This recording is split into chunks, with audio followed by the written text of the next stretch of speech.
The rise and fall of the American frontier, how the Wild West was won and lost. Ah, the Wild West, the land of untamed horses, duels at high noon, saloons where the drinks were stronger than the law, and dusty streets walked by men with itchy trigger fingers and questionable morals. But what if I told you that the Wild West wasn't just an era of gunfights and gold rushes? It was something much more, the birthplace of legends and the burial ground of an entire way of life. So, saddle up, because we're about to take a ride through the rise and fall of the American frontier and see how the Wild West was both won and lost. The dawn of the frontier. Our story begins in the early 19th century, where manifest destiny was all the rage. It's like a national midlife crisis, but instead of buying sports cars, Americans decided to conquer the entire continent. The phrase "go west," young man, wasn't just good advice, it was practically a directive. But what lay to the west? Untamed wilderness, vast plains, mountains that scraped the sky, and, oh yeah, the people already living there, Native Americans, who probably weren't thrilled about being left out of the whole Manifest Destiny memo. Now, to get into the nitty-gritty, the Louisiana Purchase of 1803 was the big bang of the Wild West. Overnight, the United States doubled in size, acquiring over 828,000 square miles of territory. Think of it as the ultimate yard sale. But with all that land came a question: what do we do with it? Cue the pioneers, who bravely headed west, braving treacherous trails, hungry wolves, and the kind of weather that makes you question your life choices.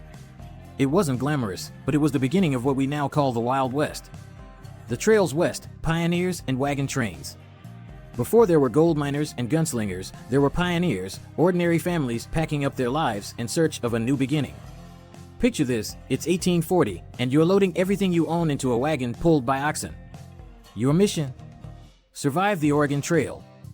That's right, long before it was a frustratingly addictive computer game, the Oregon Trail was a very real, very dangerous route that promised a better life, if you could make it. The wagon trains were like the first road trips, only with a lot more death by dysentery. Pioneers traveled in groups, slowly making their way across the vast plains, through the Rockies, and toward the fertile valleys of the West Coast. They faced countless obstacles, harsh weather, lack of supplies, and sometimes hostile encounters with native tribes, whose land was being encroached upon. But for many, the dream of free land and a fresh start was worth the peril. These journeys laid the groundwork for the West to be settled, and those dusty trails paved the way for the towns and cities that would soon pop up across the frontier. So while the cowboys and gold miners might get all the glory, let's not forget the pioneers who set the stage for the Wild West to thrive. Gold Rush Fever. Now, if there's one thing that gets people moving faster than a prairie fire with a tailwind, it's the promise of gold. In 1848, when James Marshall found shiny bits of gold at Sutter's Mill in California, the American dream suddenly had a glittery new destination: gold mines. The California Gold Rush of 1849 brought over 300,000 people flooding into the West. People abandoned their farms, their jobs, even their common sense. The lure of striking it rich turned the Wild West into a gold-hungry, chaos-fueled fever dream. Towns sprang up overnight, places like Deadwood and Tombstone, and saloons became the center of life. Gambling, drinking, brawling, what more could a miner want? But while some struck it rich, most found nothing but dirt and disappointment. The rush for gold gave the West its reputation for lawlessness, but it also set the stage for rapid expansion. The infrastructure for those mining towns? Let's just say it was experimental at best. The real fortune was yet to come. The railroad, Iron Horse meets Wild West. Now, the one thing wilder than gold-hungry miners was the arrival of the railroad. The Transcontinental Railroad, completed in 1869, was like hitting the fast-forward button on westward expansion. Suddenly, the journey that took months by wagon train was reduced to a mere matter of days. The railroad didn't just bring people, it brought civilization, or at least, a more organized version of chaos. Towns that once relied on horses and covered wagons now had trains pulling in daily, connecting the Wild West to the rest of the country. But this Iron Horse wasn't all sunshine and smooth rides. It meant the displacement of Native American tribes, a wave of new settlers, and a speedier transition to modernity. With the railroad came ranchers, cowboys, and cattle drives, and the Wild West started to feel a little less wild and a little more tame. But let's not get ahead of ourselves. The cowboys of the Old West? They were the Instagram influencers of their day, only with more dust and fewer filters. Cowboys and Outlaws, the Wild Years. Ah, cowboys. The darlings of dime novels, the stars of early cinema, and the reason kids still dress up with toy guns and spurs today. The Wild West was their playground, and cattle drives were their bread and butter. If you were a young man in the late 1800s with a love for wide open spaces and zero interest in settling down, being a cowboy was the gig. But of course, where there's cowboys, there's also outlaws.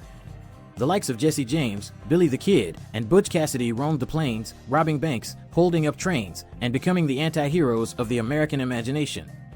The line between lawman and outlaw? Well, let's just say it was more of a suggestion than a rule. Wyatt Earp, Doc Holliday, and their ilk operated with badges that seemed more like decorations than indicators of law and order. Yet, for all their gunslinging fame, the era of the cowboy was surprisingly short. From the 1860s to the 1880s, the cattle drives thrived, but barbed wire and the expansion of railroads meant the open range was closing fast. By the 1890s, the cowboy lifestyle was fading, and the gunfights that once settled grudges were slowly giving way to courtrooms and the law. The Wild West was getting civilized. Yawn. The end of the frontier. By the 1890s, the American frontier was shrinking faster than a puddle in the desert. The U.S. Census Bureau declared in 1890 that the frontier was officially closed, meaning there was no longer a clear line where wilderness turned into settled land. But don't worry, they didn't throw a funeral for it. Instead, they celebrated with, well, more expansion. But what exactly led to the end of the Wild West? Let's break it down. First, the Native American tribes who had called the West home for centuries were being forcibly relocated to reservations. The Indian Wars, a tragic and brutal series of conflicts, effectively marked the end of Native American resistance to the westward expansion. By 1890, with the massacre at Wounded Knee, the last major conflict between Native Americans and the U.S. military, the West was no longer wild, it was controlled. Next came the Homestead Act of 1862, which offered 160 acres of free land to settlers, provided they lived on it and improved it for 5 years. This act brought waves of settlers who fenced off land, turned open prairies into farms, and dotted the horizon with little houses on the prairie. The wilderness? It was now farmland. Lastly, barbed wire. Yes, barbed wire, a simple invention that effectively ended the wide open range.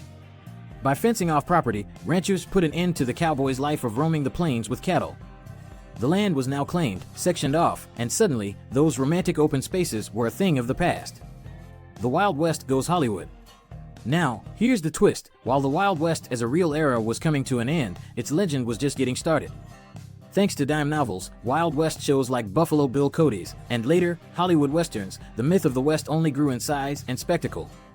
Cowboys, outlaws, sheriffs, and saloon girls became larger-than-life characters in stories where good guys wore white hats and the bad guys always got what was coming to them. By the 20th century, the Wild West had become less a historical reality and more of a cultural phenomenon. John Wayne, Clint Eastwood, and a whole host of Hollywood gunslingers kept the legend alive long after the frontier had closed. Conclusion: how the West was won and lost. So, how was the Wild West won? With grit, gold, railroads, and a stubborn refusal to stop moving westward. But how was it lost? The answer is almost as simple: civilization. As fences went up, laws were enforced, and cities sprouted, the chaos that defined the frontier gave way to order. The Wild West was tamed, but its spirit? Well, that's harder to rope in. And while the guns have gone quiet, and the saloons have turned into tourist traps, the legend of the Wild West remains. Because if there's one thing Americans love more than a good story, it's a story where the frontier never really ends. And there you have it, how the West was both won and lost. If you enjoyed this journey through time, be sure to hit that like button, subscribe for more wild tales, and remember, out here on the frontier, there's always more to the story.